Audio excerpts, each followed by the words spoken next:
രാം നാരായൺ റാം. മനുഷ്യൻ തൻ്റെ ജീവിതത്തിലെ തീരുമാനം സ്വന്തമായി എടുക്കാൻ കഴിയാത്തത് എന്തുകൊണ്ടാണ്? പലപ്പോഴും ആളുകൾ അവരുടെ നങ്ങളെ നിയന്ത്രിക്കാനും തങ്ങൾക്കായി തീരുമാനങ്ങൾ എടുക്കാനും കഴിയാത്തത് കാണാറുണ്ട്. അവർക്ക് പിന്നെ എന്ത് ചെയ്യണമെന്ന് പോലും മനസ്സിലാകാറില്ല. ഇതിന് പലപ്പോഴും അവരുടെ മാതാപിതാക്കൾ തന്നെയാണ് ഉത്തരവാദികൾ.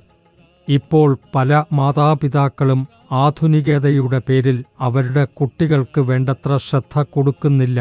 കുട്ടികളെ ബാല്യകാലം മുതൽ തന്നെ തീരുമാനങ്ങൾ എടുക്കാൻ പഠിപ്പിക്കുന്നു. കുട്ടികൾക്ക് അവരുടെ മാതാപിതാക്കളുടെ ഏറ്റവും അധികം ആവശ്യമുണ്ടാകുന്ന സമയത്ത് അവർ കൂടെ ഇല്ലാതിരിക്കുന്നു. അവർ പണം സമ്പാദിക്കാൻ വളരെ തിരക്കിലായതിനാൽ അവരുടെ കുട്ടികളെ മറക്കുകയാണ്. മാതാപിതാക്കൾ അവരുടെ കുട്ടികളെ ശരിയായ രീതിയിൽ വിദ്യാഭ്യാസം നൽകുന്നില്ല. സാധാരണയായി പറയപ്പെടുന്നതുപോലെ ഒരു കുട്ടിയുടെ ആദ്യ ഗുരു അമ്മയാണ്. എന്നാൽ ഇന്നത്തെ അമ്മമാർക്കും അവരുടെ കുട്ടികളെ പഠിപ്പിക്കാനുള്ള സമയമില്ല. അവർ കുട്ടികളെ അയാലിന്മേൽ അല്ലെങ്കിൽ മറ്റു വ്യക്തികളുടെ മേൽ വിട്ടുവെക്കുന്നു. അവർ നോക്കാൻ. കുട്ടികളെ രണ്ട് തരത്തിലായി പഠിപ്പിക്കാം, ഔപചാരികവും അനൗപചാരികവുമായാണ്.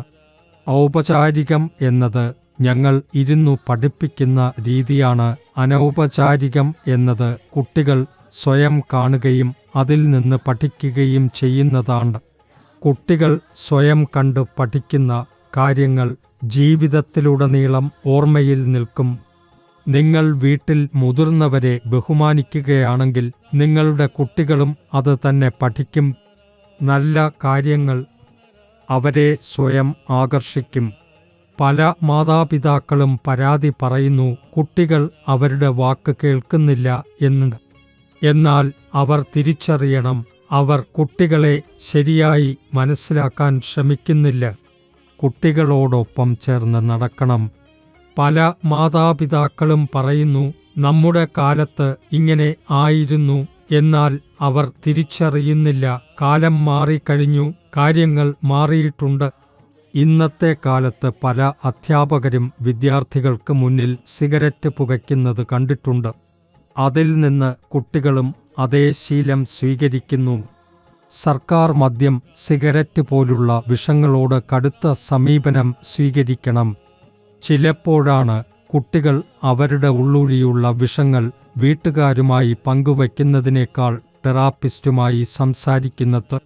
കാരണം വീട്ടുകാർ തങ്ങളെ ന്യായീകരിക്കും എന്ന് അവർ ഭയപ്പെടുന്നു.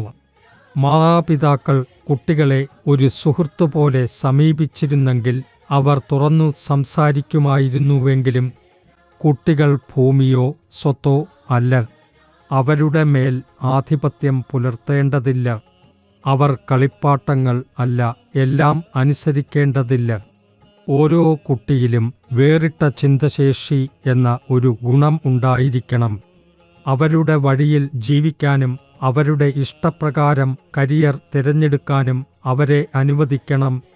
മാതാപിതാക്കളുടെ ആഗ്രഹങ്ങളും പ്രതീക്ഷകളും കുട്ടികളുടെ മേൽ ബലമായി തള്ളിയിടുമ്പോൾ കുട്ടികൾ ഡിപ്രഷനിൽ പോകാറുണ്ട്. അവരുടെ താൽപ്പര്യം മറ്റൊരു മേഖലയിലായിരിക്കാം, പക്ഷേ മാതാപിതാക്കളുടെ സമ്മർദ്ദത്തിൽ അവർ മറ്റെന്തോ തിരഞ്ഞെടുക്കുന്നു. മറ്റുള്ളവരെ തിരുത്തുന്നതിനു മുമ്പ് മാതാപിതാക്കൾ തന്നെ മാറ്റം വരുത്തണം. അതുകൊണ്ടുതന്നെ നിങ്ങളുടെ കുട്ടികൾക്ക് സമയം കൊടുക്കൂ, അവരെ മനസ്സിലാക്കൂ. രാം നാരായൺ റാം എന്ന നാമം ജപിക്കൂ.